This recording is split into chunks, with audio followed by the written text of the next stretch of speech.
ফের জঙ্গি সন্দেহে এসটিএফের জালে একজন যুবক। দুর্গাপুরের পর নদিয়ার বাসিন্দা জঙ্গি যোগ হাবিবুল্লাহ সহযোগী হিসেবে গ্রেফতার হারেজ শেখ। ধৃতকে 14 দিনের এসটিএফ হেফাজতের নির্দেশ দিয়েছে দুর্গাপুর মহকুমা আদালত। হাওড়া স্টেশন চত্বর থেকে জঙ্গি সন্দেহে গ্রেফতার বছর 27-এর হারেজ শেখ। শনিবারই দুর্গাপুরে কাঁকসা থেকে এসটিএফ এর হাতে গ্রেফতার হয় মোহাম্মদ হাবিবুল্লাহ। বাংলাদেশের নিষিদ্ধ সংগঠন আনসার আল ইসলামের শাখা সংগঠন শাহাদাতের সঙ্গে যোগ সাজসের অভিযোগে গ্রেফতার করা হয় হাবিবুল্লাহকে। 14 দিনের হেফাজতে নিয়ে তাকে লাগাতার জেরা করতে থাকে এসটিএফ এর এটিএস। আর সেই জেরাতে উঠে আসে নদিয়ার নবদ্বীপের হারেজ শেখের নাম। হারেজের বাড়ি নবদ্বীপের মায়াপুর ধামের মোল্লাপাড়ায়। সোমবার সকালে বাড়ি থেকে পালিয়েছিল এই হারেজ। বাড়ি থেকে কালকে সকালে বার হয়েছে। ও কি কোনো জঙ্গি গোষ্ঠী বা কোনো অসামাজিক কাজকর্মের সাথে যুক্ত? কিচ্ছু করে না, খায় দায়, ওই ঘুরি ঘুরি বেড়ায়। এই পর্যন্ত খায় দায়, ঘুরি বেড়ায়। ওই শরীর খারাপ বলি কাজও করতে পারে না, আর মানে কোনো কাজ ওকে দেওয়াও হয় না। তো কে ওকে টপ মেরেছে যে তোকে কাপড়ের দোকানে কাজ দেবো হেল্পার, ওই বলি ও চলে গিয়েছে। উত্তর 24 পরগনার গাইঘাটা দিয়ে কি বাংলাদেশে পালানোর চেষ্টা করছিল হারেজ শেখ? হাবিবুল্লাহর সহযোগী হিসেবে কাজ করত ওই হারেজ, এমনটাই খবর এসটিএফ সূত্রে। তবে হারেজ কোনো জঙ্গি সংগঠনের সঙ্গে যুক্ত নয় বলে দাবি আত্মীয়ের। ও কি কোনো জঙ্গি কার্যকলাপে? না, আপনি পুরো গ্রাম মসজিদ মানে আমাদের এলাকা জানতে পারেন। সবাই বলি পাগল। এদিন ধৃত হারেজ শেখকে 14 দিনের এসটিএফ হেফাজতের নির্দেশ দিল দুর্গাপুর মহকুমা আদালত। কিন্তু কিভাবে আলাপ হলো দুর্গাপুরের হাবিবুল্লাহর সঙ্গে নদিয়ার হারেজে? আর ঠিক কিভাবে হাবিবুল্লাহকে সহযোগিতা করত হারেজ?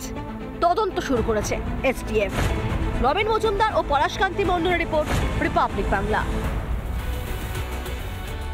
জলপাইগুড়িতে তৃণমূলের দলীয় কার্যালয়, আর সেই দলীয় কার্যালয় ভেঙে গুড়িয়ে দিল আম জনতা।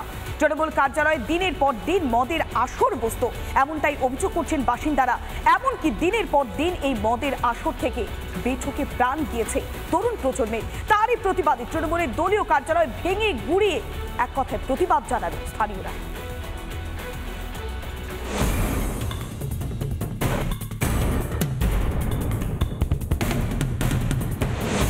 জলপাইগুড়ির তিস্তা বাঁধ এলাকায় তৃণমূলের কার্যালয় ভাঙচুর। ভেঙে পড়ে রয়েছে চেয়ার, ক্যারাম বোর্ড, বেঁকিয়ে দেওয়া হয়েছে ফ্যানের ব্লেডও। শনিবার রাতে মদ আনতে গিয়ে বাইক দুর্ঘটনায় প্রাণ গিয়েছে এক তরতাজা যুবকের। তারপর থেকে ক্ষোভে ফুঁসছিল পরিবার। ওখানে আড্ডা মারতো, মদ মুদ খাতো, ওইরকম খাওয়া দাওয়া করতো, চলতো। সেদিন হয়তো নেশা করতে গিয়ে মাল আনতে পাঠাইছিল, আরও বাইক নিয়ে যেয়ে ওই সামনেই অ্যাক্সিডেন্টটা ঘটনাটা ঘটে।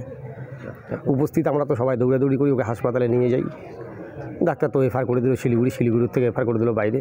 কিন্তু যার জন্য হয়েছিল সে একবারও গিয়েও দেখা করেনি।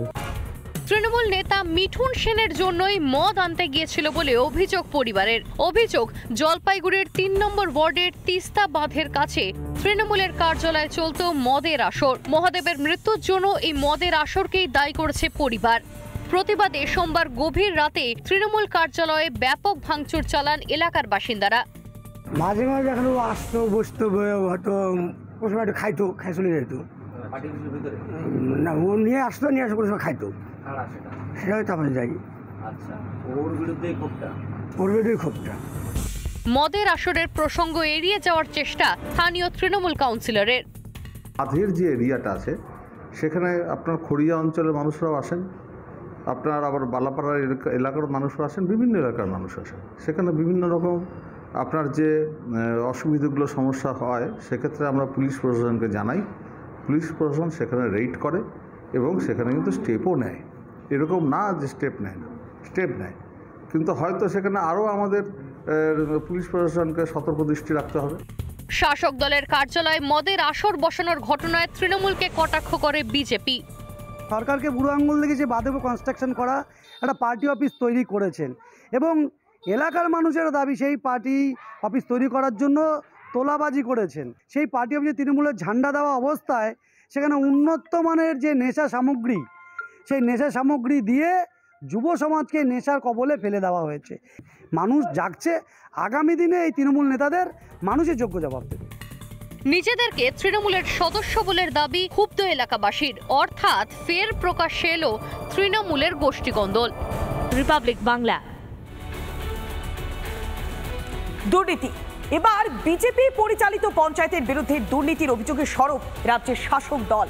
ফালাকাটার জটেশ্বর পঞ্চায়েতে তালা ঝুলিয়ে প্রতিবাদ বিক্ষোভ। সোলার লাইট খুলে নিয়েছে দুষ্কৃতীরা, তাতেই মদত দিয়েছে বিজেপির পঞ্চায়েত, এমনই অভিযোগ করছে তৃণমূল। প্রধান উপপ্রধানকে তালা বন্ধ করে চলে লাগাতার প্রতিবাদ বিক্ষোভ।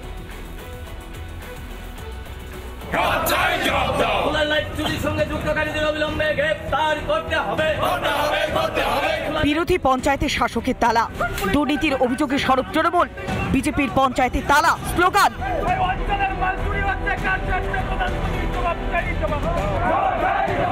সোলার লাইটে দুর্নীতির অভিযোগে সরব তৃণমূল। ফালাকাটার জটেশ্বর 2 নম্বর গ্রাম পঞ্চায়েতে ব্যাপক উত্তেজনা। প্রধান উপপ্রধান সহ পঞ্চায়েত অফিসের কর্মীদের তালা বন্ধ করে বিক্ষোভ, স্লোগান। তৃণমূলের অভিযোগ চুরি হচ্ছে সোলার লাইট। দুষ্কৃতীদের হাতে নাতে পাকড়াও করার পরেও উদাসীন পঞ্চায়েত প্রধান। আমরা সাম্প্রতিক দেখতে পেলাম খিরারকোট অঞ্চল থেকে দুটো সোলার লাইট দিনের বেলায় দুষ্কৃতিকারীরা উঠিয়ে নিয়ে আসছে। আনার পরে আমরা প্রধানের কাছে সেটা জানতে চাইলাম। প্রধান অস্বীকার করলো যে প্রধান জানে না, আবার বলে যে হ্যাঁ উঠিয়ে নিয়ে আসছে, সেখানে গিয়ে বসবে। আমরা অনুমান করছি সেটার সঙ্গে আমাদের প্রধানও যুক্ত আছে।